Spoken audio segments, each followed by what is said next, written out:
Yeah, adding adjustments to Dad's Range Rover. Oh, let's have a look. So, ladies and gents, I want to put a fridge here in the back of this. It's an L494 Range Rover, and it's sort of a dual purpose thing because my start-stop battery, which is this little one here, they're only like 12 amp hour. It's it's no good. Put the multimeter on, it's like 3 volts, and the start-stop isn't working and that. So yeah, we're going to change that out with this bad boy, which is twice its size. Should work. It's just a bit larger, so we might have to mod some things, but we'll get that to fit. So dual purpose, it's going to replace the start-stop battery, and also it's going to power our fridge, which is going to sit right here. The standard power is 12 volt cigarette style, but if you go anywhere that has real off-road corrugations and that sort of thing, you'll know that cigarette lighter plugs don't cut it because the plug vibrates out. I always replace them with Anderson style plugs, so I'm going to do that. And yeah, so my fridge has already got Anderson plug on it as well, so that'll plug in and it'll never vibrate out. So this is the fridge that's going into the car. It's Engel 40 litre. Yeah, I've had this thing for 10 years and I'll probably have it for 30 more. They're just super reliable. They've got the Japanese Sawafuji swing motor, which makes it really reliable when it's run on corrugated roads. They don't fuck out.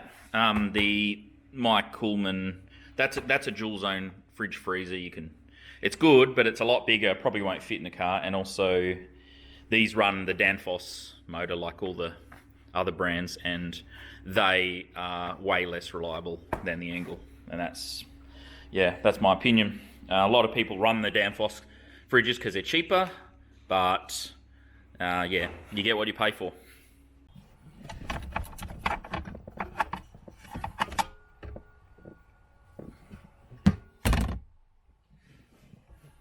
Still got that term. Okay, that's that out. Just to have a look. Man, that is so snug.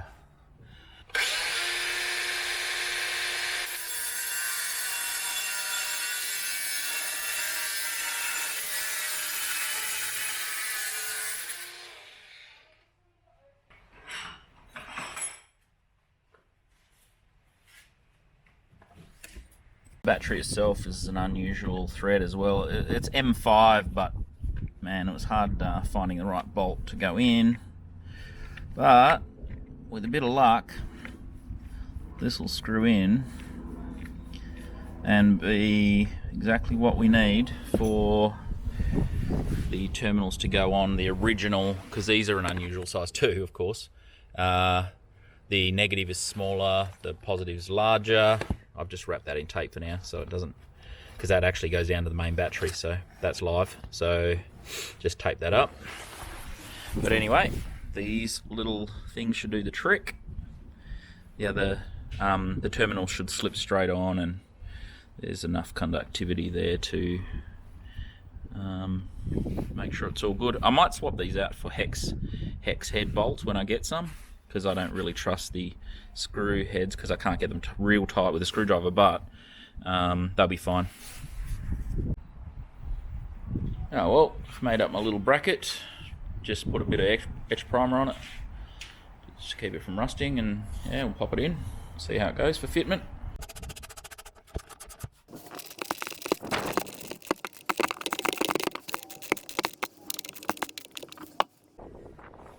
Vibration can be the enemy of a lot of batteries, so there's already quite a thick piece of foam under here, and I've just added a piece of insertion rubber under my bracket so that it's no sideways movement as well, because the standard bracket has a clip that goes, a thing that goes over the side here to stop sideways movement, but this thing's not moving at all. This is what it looks like now. So brackets in, it's nice and secure. Yeah, I've just put the standard little shield there to stop the positive touching anything, and then I've just run my Anderson plug out. So I piggybacked the Anderson off the standard fusible link. That way, if, I don't know, something random happens, like these two terminals somehow join together, or anyway, if there's a short, that fuse will blow, and then at least it'll protect the car, protect the wiring and that. So yeah, it's all fused, which is nice.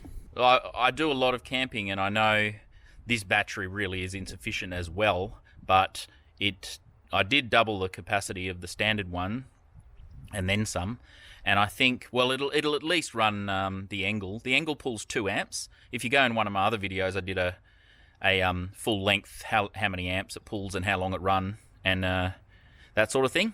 But it'll definitely run overnight on this battery, and then potentially you could run solar in through this as well, because that'll charge this using a solar panel, which I've got a folding solar panel. But anyway, that's all far into the future. For now, this is pretty good. This will run the fridge. So, hey YouTube. So I put that battery in, and then put an Anderson plug just loosely here for the fridge. And then I got thinking, well, the battery charges like when I'm driving, but when I stop, I want to be able to charge it too. So if we're camping or something, I've just put this plug here, which I've just loosely covered with some tape for now, so that the contact doesn't touch anything. And that allows me to plug my battery charger in. And if I want to use my solar blanket, I can plug it into this one as well, using one of those double adapter things.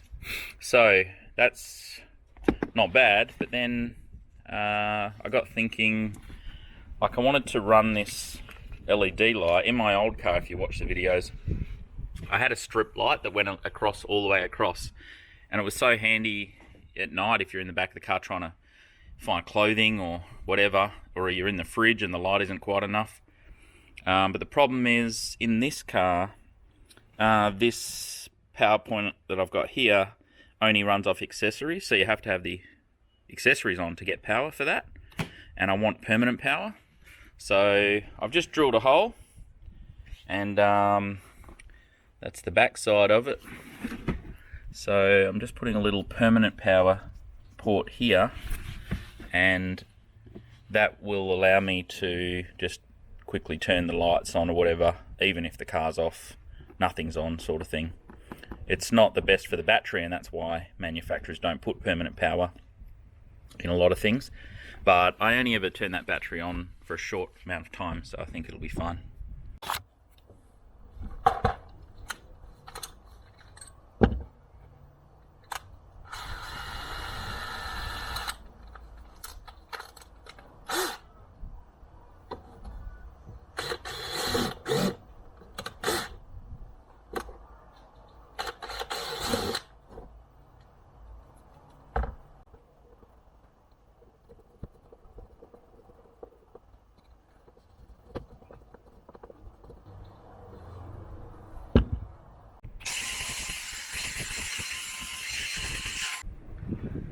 So where people get caught out is they think, oh yeah, there's a fuse in the nose of the cigarette lighter, so she'll be right.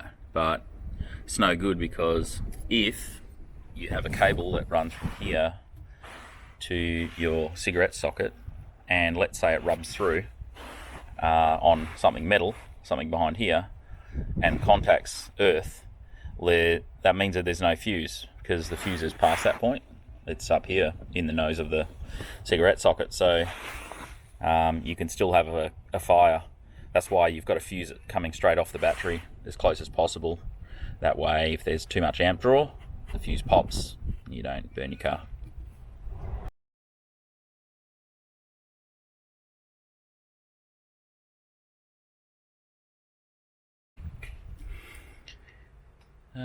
So I do feel like it's not really complete. I would like to put a volt gauge here somewhere. But for now, it's pretty neat and secure. So that runs the fridge, or you can plug the solar in to charge that battery. And this one's got permanent power now, so I can run my little strip light that I've got here. So yeah, I'll give that a run later when it's a bit darker. But anyway, yeah, thanks for watching, and please subscribe. Hopefully this was helpful to you.